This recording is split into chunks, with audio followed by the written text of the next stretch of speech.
David. Thanks very much. Been asking the Prime Minister to do is to ensure from the highest level of government that this strategy does not get implemented without a full impact assessment.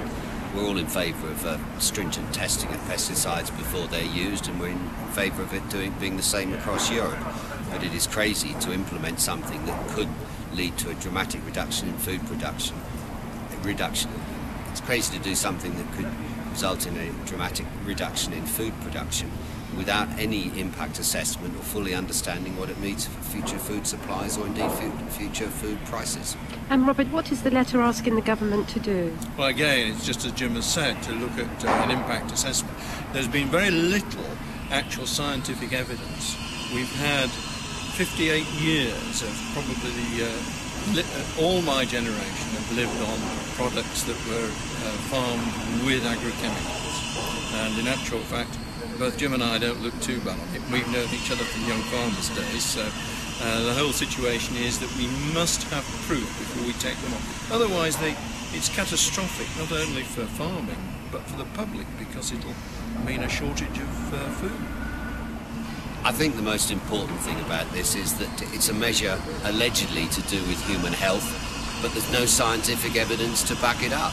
The impact assessment hasn't been done. We don't know whether human health would be improved at all, and the most absurd thing of all is that even if this is implemented, if we don't use these pesticides in this country, we shall still be allowed to import food into Europe from outside Europe which has been treated with these self-same pesticides that we've banned here. That is crazy.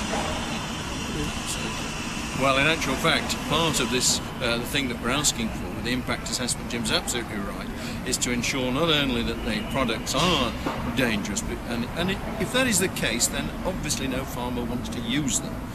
But if we're going to be importing products, we must control imports coming into the European Union where these chemicals have been used. Otherwise, you know, we cannot protect human health anyway. I'm Ian Denholm from Rothmsted Research.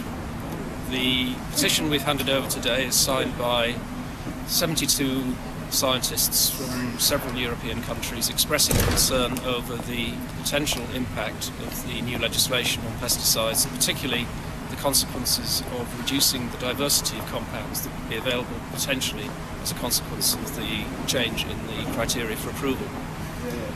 So we feel that the scientific implications still need a lot of discussion before we should be proceeding with this legislation, and argue that issues such as the potential for pests to become resistant more rapidly as a consequence of losing modes of action should be part of a wide and inclusive impact assessment of the consequences of changes in the directive.